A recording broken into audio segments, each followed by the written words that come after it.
इस्लाम एक महान यात्रा। नमस्कार। आज के इस एक्सप्लेनर में हम एक बेहद शानदार और रूहानी सफर पर निकलने वाले हैं। एक ऐसी ऐतिहासिक महागाथा जिसने दुनिया के एक बहुत बड़े हिस्से की सभ्यता, संस्कृति और दर्शन को पूरी तरह से नया आकार दिया। जी हाँ, हम बात कर रहे हैं इस्लाम की। 7वीं सदी के अरब के तपते रेगिस्तानों से उठकर ये एक ऐसा लौकिक और ऐतिहासिक विस्तार है जिसने पूरी दुनिया पर अपनी एक गहरी छाप छोड़ी है। तो चलिए इस सफर की शुरुआत करते हैं। जरा इस आंकड़े को देखते हैं। 1.9 अरब, यानी आज दुनिया भर में लगभग 190 से 200 करोड़ लोग इस आस्था से जुड़े हुए हैं। ये महज कोई साधारण नंबर नहीं है।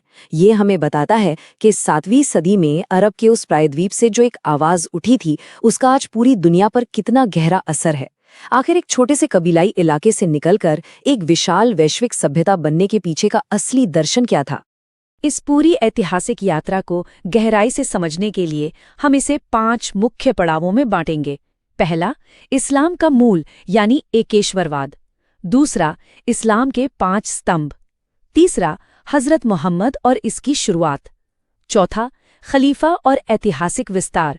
और अंत में पवित्र कुरान का संदेश। तो शुरुआत करते हैं हमारे पहले हिस्से से, इस्लाम का मूल यानी एकेश्वरवाद।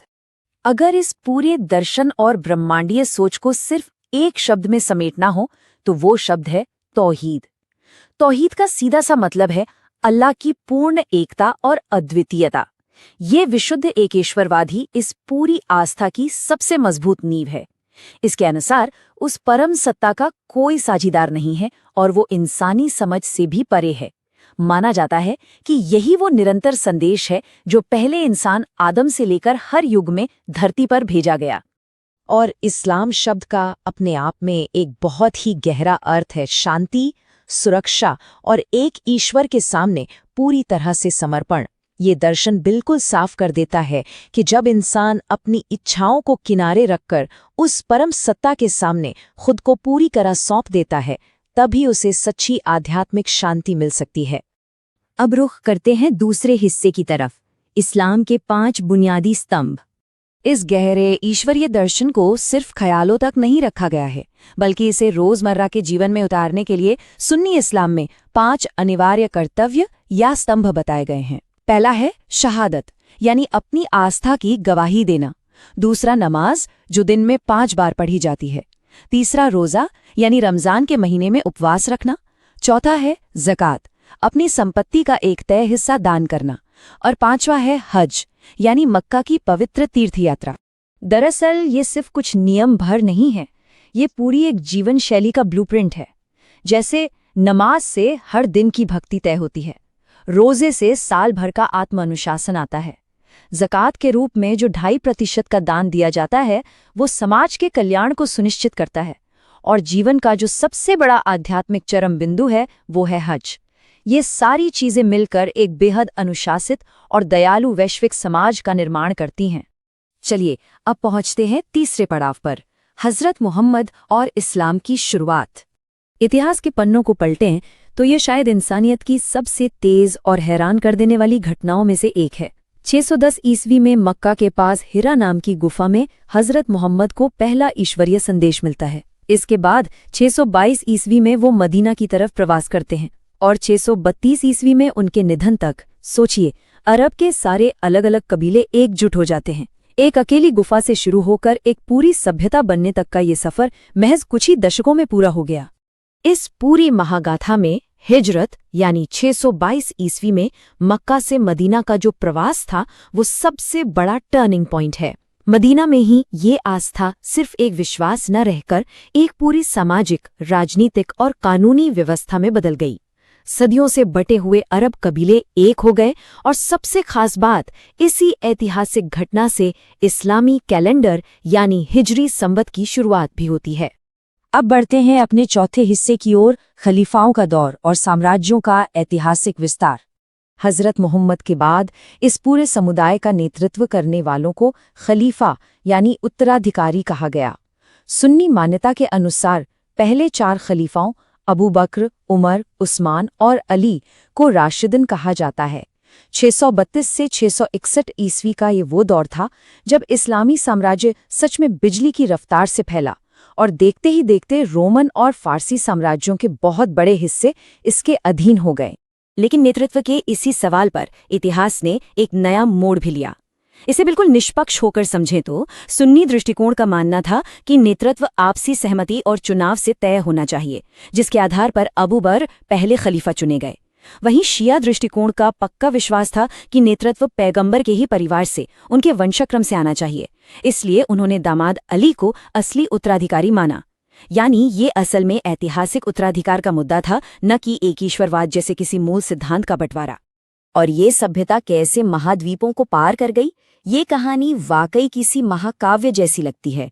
उमैयद राजवंश के दौरान ये साम्राज्य यूरोप में स्पेन से लेकर भारत में सिंध तक फैल गया। फिर दौर आया अब्बासी राजवंश का, जिसे इस्लाम का स्वर्ण युग भी कहा जाता है, और उसके बाद उस्मानी यानी ऑटोमन साम्राज्य, जिसने 1924 तक यूरोप और एशिया के बड़े हिस्सों पर राज किया। अब्बासी दौर के स्वर्ण युग की उपलब्धियां तो मानव इतिहास में कमाल की हैं। जिस वक्त यूरोप अंधकार युग से गुजर रहा था, तब ये सभ्यता विज्ञान और संस्कृति का दुनिया का सबसे बड़ा केंद्र थी।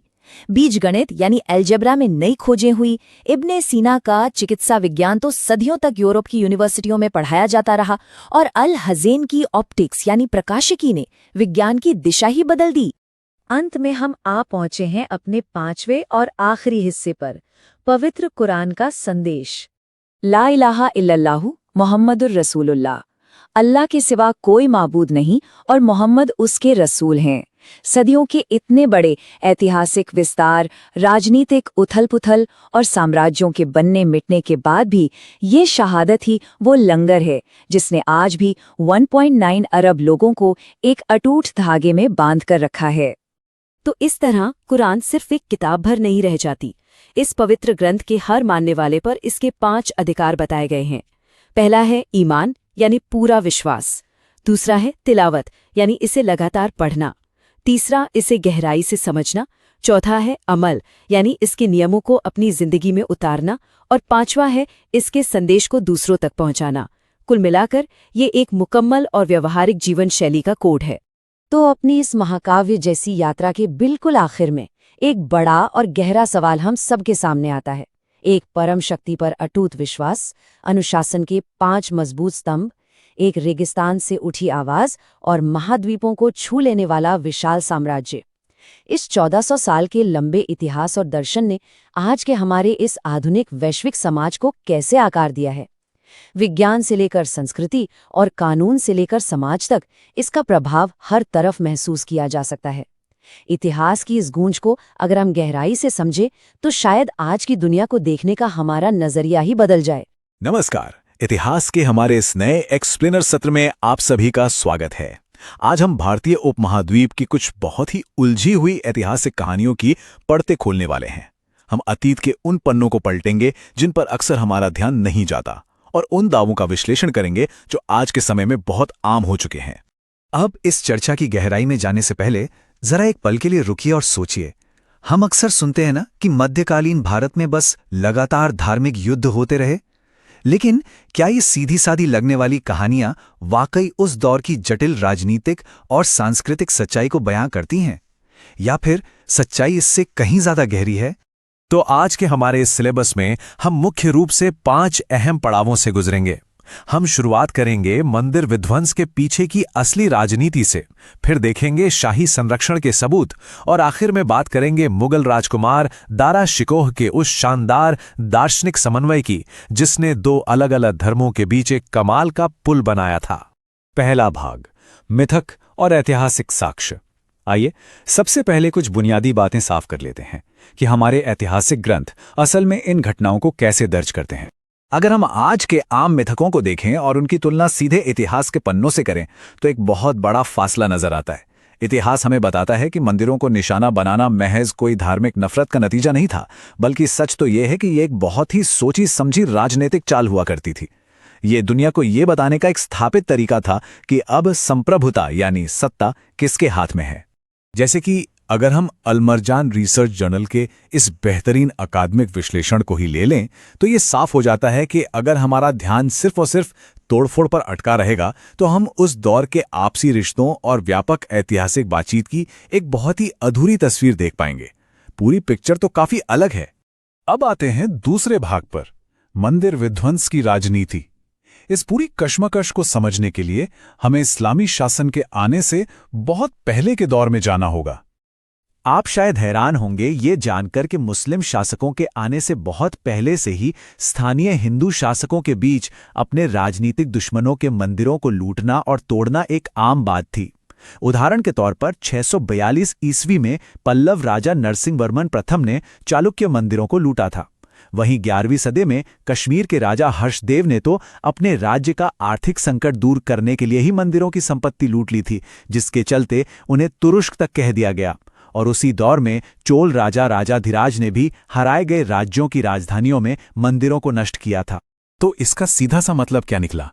मतलब ये कि उस जमाने में मंदिर सिर्फ पूजा करने की जगह नहीं होते थे, वो एक राजा की ताकत, उसके रुतबे और शासन की वैधता के सबसे बड़े प्रतीक थे। इसलिए जब कोई राजा हारता था तो उसके प्रतीक रूपी मंदिर को नष्ट करना पूरे उपमहाद्वीप में पूर्ण विजय का एक पक्का और मान्यता प्राप्त संकेत माना जाता था। चलिए अब तीसरे भाग की ओर बढ़ते हैं, शाही संरक्षण और पुनर्निर्माण। हमने हिंसा के संदर्भ को तो समझ लिया, लेकिन अब जरा सह अस्तित्व और मंदिरों को दिए गए संरक्षण के उन ढेरों सबूतों पर भी नजर डाल लेते हैं। अगर हम मुस्लिम शासन की पूरी टाइमलाइन को ध्यान से देखें तो हमें एक बहुत ही लंबी और दस्तावेजी परंपरा मिलती है।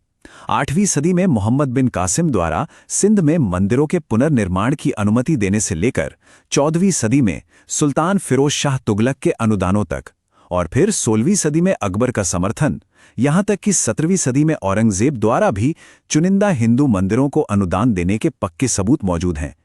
इन शासकों ने सक्रिय रूप से हिंदू मंदिरों की रक्षा की और उनके निर्माण को आर्थिक सहारा भी दिया। और इस मिलीजुली संस्कृति की एक खूबसूरत झलक हमें उस दौर की फारसी शायरी में भी मिलती है। फारसी कवि औरफी की इन पंक्तियों को ही देखिए। सोमनाथ का दीपक सिनाई की आग के समान है, इसका प्रकाश हर जगह फैलता है। मुस्लिम अभिजात वर्ग में बेहद लोकप्रिय ये विचार सभी पूजा स्थलों को एक समान नजरिए से देखता है और हिंदू भक्ति के प्रति उनके गहरे सांस्कृतिक सम्मान को भी दर्शाता है।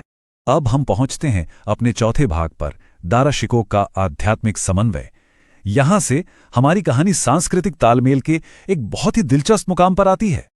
जब हम international journal of research in academic world जैसे पीयर रिव्यूड अध्ययनों को खंगालते हैं तो मुगल राजकुमार दारा-शिकोह की एक ऐसी छवि सामने आती है जो किसी क्रूर शासक की नहीं, बल्कि एक बेजोड़ विद्वान, एक महान सूफी रहस्यवादी और सांप्रदायिक सौहार्द के सच्चे प्रतीक की है। शाहजहां के इस सबसे बड़े बेटे के अंदर परम सत्य को जानने की गजब की प्यास थी। इसी प्यास ने उन्हें हिंदू धर्म ग्रंथों का अनुवाद करने के लिए प्रेरित किया। उन्होंने बाकायदा उपनिषदों का संस्कृत से फारसी में अनुवाद किया।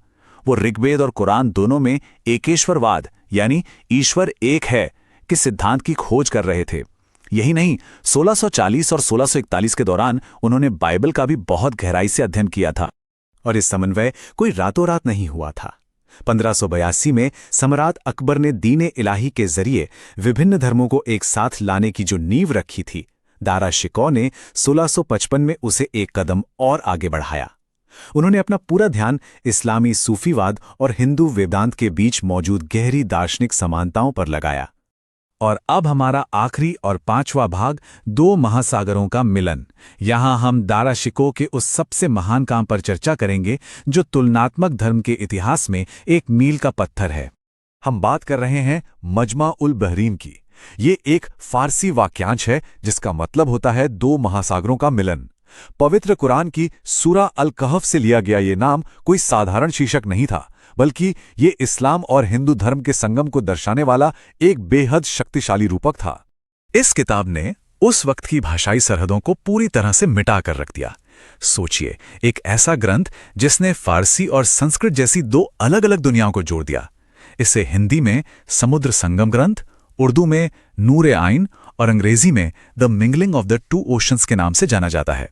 यह अपने आप में पार सांस्कृतिक दर्शन का एक बेहतरीन उदाहरण है। इस ग्रंथ की शुरुआती पंक्तियां ही रोंगटे खड़े कर देने वाली हैं। दारा-शिकोह लिखते हैं, आस्था और नास्तिकता दोनों उसी की ओर सरपट दौड़ रहे हैं। वो प्रथम है और अंतिम है, और उसके सिवा कुछ भी अस्तित्व में नहीं है। ये शब्द सारे धार्मिक विभाजनों को खत्म करते हुए ये दावा करते हैं कि भक्ति का कोई भी रास्ता हो, वो अंततः एक ही ईश्वरीय सत्ता तक पहुंचता है। सच कहें तो दारा शिकोह का ये काम उदार रहस्यवाद, बहुलवाद और सार्वभौमिक भाईचारे के लिए एक खुली पुकार थी। ये इस बात का पुख्ता प्रमाण था कि जब दो अलग अलग विचारधाराएं आपस में मिलती हैं तो जो परिणाम सामने आता है वो उन दोनों के अकेले होने से कहीं ज्यादा विशाल और महान होता है। तो जैसे जैसे हम इस एक्सप्लेनर के अंत तक पहुंचते हैं, हमारे सामने सोचने के लिए एक बहुत ही अहम सवाल खड़ा होता है। अगर इतिहास के पन्नों में आपसी सम्मान, संरक्षण और एक साथ मिलकर रहने के इतने सारे दस्तावेजी सबूत मौजूद हैं जितने कि राजनीतिक टकराव के, तो क्या हमें आज के दौर में फैलाई जाने वाली ध्रुवीकृत कहानियों पर दोबारा विचार नहीं करना चाहिए? क्या हमारा इतिहास हमें बांटने से ज्यादा जोड़ने की कहानी नहीं कहता? जरा सोचिएगा। इस अकादमिक सत्र में मेरे साथ जुड़ने के लिए बहुत बहुत धन्यवाद। नमस्कार। इतिहास के हमारे इस नए एक्सप्लेनर सत्र में आप सभी का स्वागत है। आज हम भारतीय उपमहाद्वीप की कुछ बहुत ही उलझी हुई ऐतिहासिक कहानियों की परतें खोलने वाले हैं। हम अतीत के उन पन्नों को पलटेंगे जिन पर अक्सर हमारा ध्यान नहीं जाता, और उन दावों का विश्लेषण करेंगे जो आज के समय में बहुत आम हो चुके हैं। अब इस चर्चा की गहराई में जाने से पहले जरा एक पल के लिए रुकिए और सोचिए। हम अक्सर सुनते हैं ना कि मध्यकालीन भारत में बस लगातार धार्मिक युद्ध होते रहे, लेकिन क्या ये सीधी सादी लगने वाली कहानियां वाकई उस दौर की जटिल राजनीतिक और सांस्कृतिक सच्चाई को बयां करती हैं, या फिर सच्चाई इससे कहीं ज्यादा गहरी है? तो आज के हमारे इस सिलेबस में हम मुख्य रूप से 5 अहम पड़ावों से गुजरेंगे। हम शुरुआत करेंगे मंदिर विध्वंस के पीछे की असली राजनीति से, फिर देखेंगे शाही संरक्षण के सबूत, और आखिर में बात करेंगे मुगल राजकुमार दारा शिकोह के उस शानदार दार्शनिक समन्वय की जिसने 2 अलग अलग धर्मों के बीच एक कमाल का पुल बनाया था। पहला भाग, मिथक और ऐतिहासिक साक्ष्य। आइए सबसे पहले कुछ बुनियादी बातें साफ कर लेते हैं कि हमारे ऐतिहासिक ग्रंथ असल में इन घटनाओं को कैसे दर्ज करते हैं। अगर हम आज के आम मिथकों को देखें और उनकी तुलना सीधे इतिहास के पन्नों से करें तो एक बहुत बड़ा फासला नजर आता है। इतिहास हमें बताता है कि मंदिरों को निशाना बनाना महज कोई धार्मिक नफरत का नतीजा नहीं था, बल्कि सच तो यह है कि ये एक बहुत ही सोची समझी राजनीतिक चाल हुआ करती थी। ये दुनिया को ये बताने का एक स्थापित तरीका था कि अब संप्रभुता यानी सत्ता किसके हाथ में है। जैसे कि अगर हम अलमरजान रिसर्च जर्नल के इस बेहतरीन अकादमिक विश्लेषण को ही ले लें तो ये साफ हो जाता है कि अगर हमारा ध्यान सिर्फ और सिर्फ तोड़फोड़ पर अटका रहेगा तो हम उस दौर के आपसी रिश्तों और व्यापक ऐतिहासिक बातचीत की एक बहुत ही अधूरी तस्वीर देख पाएंगे। पूरी पिक्चर तो काफी अलग है। अब आते हैं दूसरे भाग पर, मंदिर विध्वंस की राजनीति। इस पूरी कश्मकश को समझने के लिए हमें इस्लामी शासन के आने से बहुत पहले के दौर में जाना होगा। आप शायद हैरान होंगे ये जानकर कि मुस्लिम शासकों के आने से बहुत पहले से ही स्थानीय हिंदू शासकों के बीच अपने राजनीतिक दुश्मनों के मंदिरों को लूटना और तोड़ना एक आम बात थी। उदाहरण के तौर पर 642 ईस्वी में पल्लव राजा नरसिंहवर्मन प्रथम ने चालुक्य मंदिरों को लूटा था।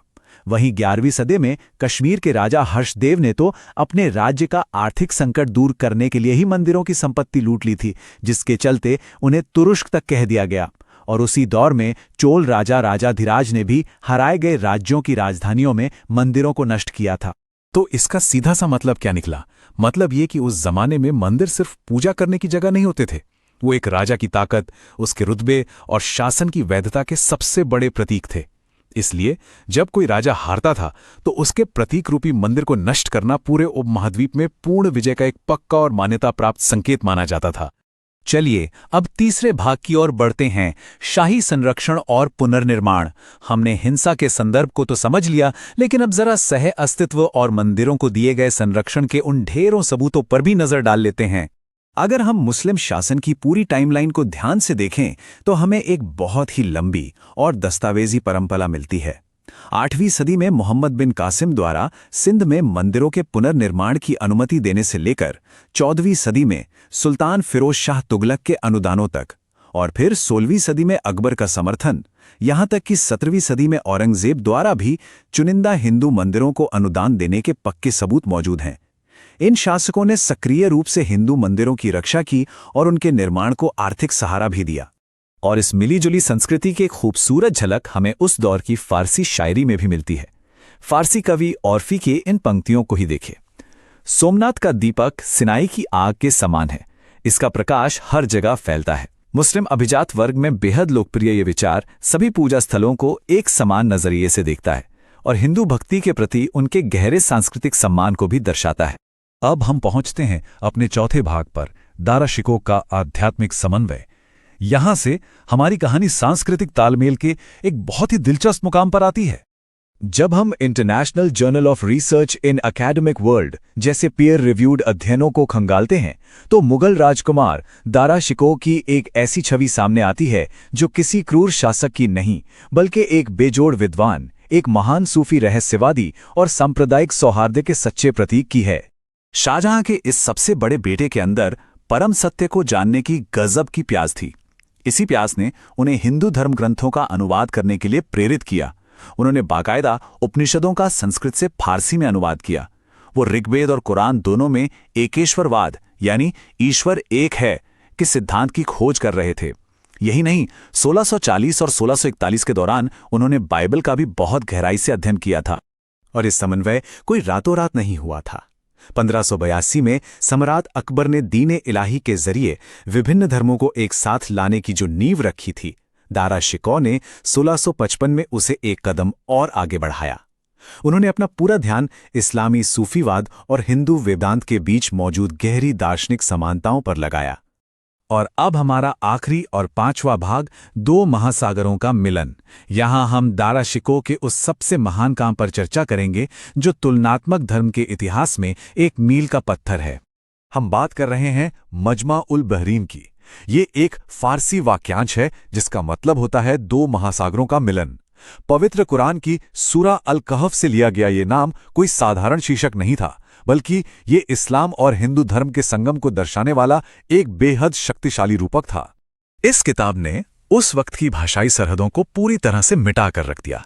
सोचिए, एक ऐसा ग्रंथ जिसने फारसी और संस्कृत जैसी दो अलग अलग दुनियाओं को जोड़ दिया।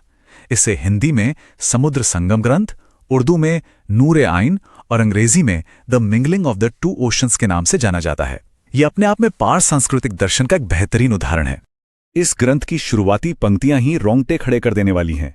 दारा शिकोह लिखते हैं, आस्था और नास्तिकता दोनों उसी की ओर सरपट दौड़ रहे हैं। वो प्रथम है और अंतिम है और उसके सिवा कुछ भी अस्तित्व में नहीं है। ये शब्द सारे धार्मिक विभाजनों को खत्म करते हुए ये दावा करते हैं कि भक्ति का कोई भी रास्ता हो, वो अंततः एक ही ईश्वरीय सत्ता तक पहुंचता है। सच कहें तो दारा शिकोह का ये काम उदार रहस्यवाद, बहुलवाद और सार्वभौमिक भाईचारे के लिए एक खुली पुकार थी। ये इस बात का पुख्ता प्रमाण था कि जब दो अलग अलग विचारधाराएं आपस में मिलती हैं तो जो परिणाम सामने आता है वो उन दोनों के अकेले होने से कहीं ज्यादा विशाल और महान होता है। तो जैसे जैसे हम इस एक्सप्लेनर के अंत तक पहुंचते हैं, हमारे सामने सोचने के लिए एक बहुत ही अहम सवाल खड़ा होता है। अगर इतिहास के पन्नों में आपसी सम्मान, संरक्षण और एक साथ मिलकर रहने के इतने सारे दस्तावेजी सबूत मौजूद हैं जितने कि राजनीतिक टकराव के, तो क्या हमें आज के दौर में फैलाई जाने वाली ध्रुवीकृत कहानियों पर दोबारा विचार नहीं करना चाहिए? क्या हमारा इतिहास हमें बांटने से ज्यादा जोड़ने की कहानी नहीं कहता? जरा सोचिएगा। इस अकादमिक सत्र में मेरे साथ जुड़ने के लिए बहुत बहुत धन्यवाद। आज के इस शोर और कोलाहल से भरे युग में जहां हर तरफ सूचनाओं की बाढ़ है, अक्सर सत्य और भ्रांतियों के बीच का अंतर धुंधला पड़ जाता है। आइए कुछ पलों के लिए ठहर जाएं और एक शांत आत्मिक यात्रा पर चलें। हमारी इस व्याख्यात्मक प्रस्तुति का उद्देश्य किसी का पक्ष लेना नहीं है, बल्कि आधुनिक शोर शराबे से परे जाकर दुनिया के एक प्रमुख धर्म की आध्यात्मिक गहराइयों को निष्पक्ष भाव से समझना है। तो चलिए मूल स्रोतों के प्रकाश में इस ज्ञान और समझ की यात्रा का आरंभ करते हैं। क्या आपने कभी गहराई से विचार किया है कि दुनिया के सबसे अधिक गलत समझे जाने वाले इस धर्म की सतह के नीचे वास्तव में क्या छिपा है? हम अक्सर केवल वही देखते हैं जो हमें दिखाया जाता है, लेकिन आज पूर्वाग्रहों के आवरण को हटाकर खुले मन से ये देखने का समय आ गया है कि इस आस्था का मूल हृदय क्या है। ये यात्रा केवल कुछ तथ्यों को जानने की नहीं है, बल्कि ये अंतर्धार्मिक समझ का एक ऐसा द्वार खोलती है जो हमें एक दूसरे के करीब ला सके। अगर हम बिल्कुल शुरुआत से शुरू करें और शाब्दिक गहराई में उतरें तो इस्लाम अरबी भाषा का एक अत्यंत सुंदर शब्द है। इसका मूल अर्थ है शांति और उस परम रचयिता की इच्छाओं के प्रति पूर्ण समर्पण। जरा सोचिए, ये केवल एक नाम मात्र नहीं है, बल्कि ये आंतरिक शांति और सामाजिक सद्भाव के एक बहुत बड़े सार्वभौमिक लक्ष्य को दर्शाता है। ईश्वरीय कर्तव्य और पूरी मानवता के अधिकारों के बीच का जो संतुलन है, वही असल में इस आस्था का सबसे बुनियादी और मजबूत आधार है। अब एक बहुत ही सामान्य धारणा पर बात करते हैं। हम अक्सर अपने मन में ये चित्र बना लेते हैं कि सभी मुस्लिम अरब क्षेत्र के ही हैं, परंतु वास्तविकता के आंकड़े एक बिल्कुल ही अलग और विस्तृत चित्र प्रस्तुत करते हैं। आपको जानकर शायद आश्चर्य हो कि दुनिया के लगभग 2 अरब मुसलमानों में से केवल 18% ही अरब दुनिया में बसते हैं। बाकी की 82% विशाल आबादी एशिया, विशेष रूप से इंडोनेशिया और दुनिया के अन्य विविध हिस्सों में फैली हुई है। यह आस्था किसी एक भौगोलिक क्षेत्र तक सीमित नहीं, बल्कि एक सच्चा वैश्विक समुदाय है। जब हम भाषा और आस्था के इस पवित्र संगम को देखते हैं तो एक और भ्रांति टूटती है। अल्लाह कोई अलग या भिन्न ईश्वर नहीं है। वास्तव में ये केवल ईश्वर या परमेश्वर के लिए प्रयुक्त होने वाला अरबी भाषा का शब्द है। ये उसी एक और अद्वितीय रचयिता को दर्शाता है जिसकी आराधना पूरी इब्राहिमी परंपरा में की जाती है। अरब के ईसाई और यहूदी भी अपने ईश्वर को पुकारने के लिए इसी शब्द अल्लाह का ही उपयोग करते हैं। ये एक अत्यंत शक्तिशाली और जोड़ने वाली समानता है जो इन सभी परंपराओं को एक ही आध्यात्मिक धागे में पिरोती है। आइए अब इतिहास के पन्नों को थोड़ा पलटते हैं। 622 ईस्वी का वो समय जब पैगंबर मोहम्मद ने मक्का से मदीना की ओर अपना प्रवास किया, जिसे हिजरा कहा जाता है। ये कोई साधारण घटना नहीं थी, ये इतिहास का एक अत्यंत महत्वपूर्ण और निर्णायक मोड़ था।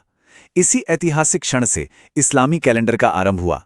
ये केवल एक स्थान से दूसरे स्थान की यात्रा नहीं थी, बल्कि ये शांति, सुरक्षा और एक ऐसे नवजात समुदाय की नींव रखने के लिए उठाया गया कदम था जो सत्य के मार्ग पर चल सके। इस पूरी यात्रा में पैगंबर मोहम्मद की ऐतिहासिक भूमिका को सही परिप्रेक्ष्य में समझना भी बहुत आवश्यक है। इस्लाम में उनकी पूजा एक ईश्वर के रूप में नहीं की जाती, बल्कि उन्हें एक इंसान, एक मार्गदर्शक और परम सत्य का संदेश लाने वाले के रूप में देखा जाता है। उन्होंने एक ईश्वरवाद यानी ईश्वर एक है का संदेश फैलाया और एक नए न्यायपूर्ण समाज का निर्माण किया। उनका जीवन एक ऐसा व्यवहारिक दृष्टांत है जो आज भी करोड़ों लोगों की चेतना का मार्गदर्शन करता है। लेकिन इस आस्था का आंतरिक आध्यात्मिक स्वरूप क्या है? यहां एहसान का गहरा दर्शन उभरकर सामने आता है। एहसान का अर्थ है आध्यात्मिक उत्कृष्टता का मार्ग। यह केवल कुछ कर्मकांडों को पूरा कर देना नहीं है, बल्कि इस बात की निरंतर हर पल की जागरूकता है कि ईश्वरीय उपस्थिति हमेशा हमारे साथ है, वह हमें देख रहा है। यह एक ऐसा सुंदर अभ्यास है जो हमारी दिनचर्या के हर छोटे और सामान्य कर्म को एक गहरी, जीवंत और पवित्र चेतना में बदल देता है। अब आप सोच सकते हैं कि ये जो आंतरिक चेतना है वो हमारे भागदौड़ भरे दैनिक जीवन में कैसे प्रकट होती है। यहीं पर दिन की 5 नमाजें फज्र, ज़ोहर, असर, मगरिब और ईशा अपना महत्व रखती हैं। इन्हें महज एक नियम मत समझिए, ये दरअसल समय की तीव्र गति के बीच ठहरने, स्वयं का आत्मनिरीक्षण करने और उस ईश्वरीय निकटता का अनुभव करने के ध्यानपूर्ण क्षण हैं। इस सांसारिक कोलाहल के बीच ये प्रार्थनाएं एक ऐसा सुकून भरा विराम है जो इंसान की आत्मा को उसकी असल जड़ों से जुड़े रखती हैं। और जब यही प्रार्थना सामूहिक रूप से की जाती है तो एक बहुत ही अद्भुत दृश्य उत्पन्न होता है। नमाज में एक साथ कंधे से कंधा मिलाकर खड़े होने से धन, रंग, जाति और सामाजिक स्तर के जितने भी भ्रम हमने पाल रखे हैं वे सब पूर्णतः मिट जाते हैं। कोई राजा नहीं, कोई रंक नहीं। ये शारीरिक कृत्य पूर्ण मानवीय समानता और सार्वभौमिक भाईचारे की एक अत्यंत शक्तिशाली, प्रत्यक्ष और व्यावहारिक अभिव्यक्ति है। खंड 1, समानता और महिलाएं, सांस्कृतिक मिथकों से परे। समाज में अक्सर महिलाओं के अधिकारों को लेकर कई भ्रांतियां फैलाई जाती हैं, लेकिन जब हम सांस्कृतिक आवरण को हटाकर मूल स्रोतों का अध्ययन करते हैं तो पाते हैं कि इस्लाम महिलाओं को संपत्ति रखने, सर्वोच्च शिक्षा प्राप्त करने और विवाह के पश्चात भी अपना पारिवारिक नाम बनाए रखने का बहुत ही स्पष्ट अधिकार देता है। ये अधिकार उनकी एक स्वतंत्र पहचान की पुष्टि करते हैं। और यदि हम आध्यात्मिक धरातल पर देखें तो सत्कर्म करने और ईश्वर की निकटता पाने के लिए महिलाओं और पुरुषों को पूर्णतः एक समान दृष्टि से देखा गया है। महिलाओं के प्रति इसी असीम सम्मान का एक अत्यंत उत्कृष्ट और पवित्र उदाहरण कुरान के 3 अध्याय में मिलता है। यह अध्याय मरियम अर्थात ईसा मसीह की मां को समर्पित है। कुरान में देवदूत उनसे कहते हैं, हे मरियम, ईश्वर ने तुम्हें चुना है और तुम्हें शुद्ध किया है और सभी राष्ट्रों की महिलाओं में से तुम्हें चुना है।